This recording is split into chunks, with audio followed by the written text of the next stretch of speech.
আচ্ছা, তো আপনাদেরকে একটা কথা শেয়ার করার জন্য আমি এই ভিডিওটা বানাচ্ছি। তো দেখতেই পাচ্ছেন আমরা প্রিন্স সিনেমা দেখতে এসেছিলাম। আর সত্যি বলতে আমি অনেক এক্সাইটেড ছিলাম। আমরা 4 জন এসেছি, এখানে টিকিট কাটলাম, ওয়েট করছি, তারা বলছে একটু পরে খুলবে। ওকে, ঠিক আছে। তো একটু পরে খোলার পর অনেকে গেল, কিন্তু আমরা নিচে ছিলাম। তো যখন আমরা ওপরে যাই তখন অনেকে দেখলাম যে হল থেকে বের হয়ে যাচ্ছে। আমি তাদেরকে জিজ্ঞেস করলাম, ভাই কী হয়েছে, বের হয়ে কেন যাচ্ছেন? তো তারা বলতেছে সিনেমা এখনও আসেনি। হ্যাঁ, সিনেমা এখনও আসেনি মানে কি, কী বলছেন আপনি? তো বলতেছে সিনেমা নাকি এখনও আসেনি। তো পরবর্তীতে আমি অনেকজনের সঙ্গে কথা বললাম, তখন তারা বললো যে সিনেমা এসেছে, বাট মানে প্রসেসিং না কিসের যেন কথা বললাম, এটা বুঝলাম না।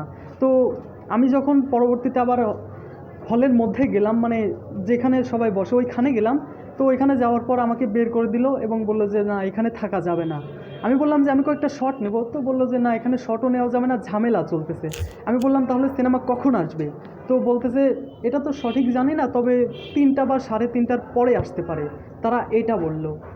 তো এখন এখন কি বলবো, এত দূর থেকে এসছি, আর আমাদের পাবনা জেলাতে শুধু একটাই সিনেমা হল। এখন কি বলবো আমি সত্যিই বুঝতে পারছি না। ঈদের মতো এত বড় ফেস্টিভ্যাল, এত বড় একটা সিনেমা,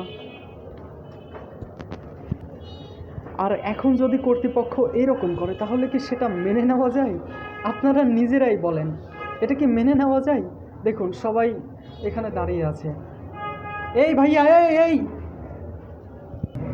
আর আমি আমার সাথে আমার ছোট ভাই, আমার আরেকটা ভাই এবং আমি আমার আরেকটা বন্ধু বা ভাইকেও নিয়ে আসছি।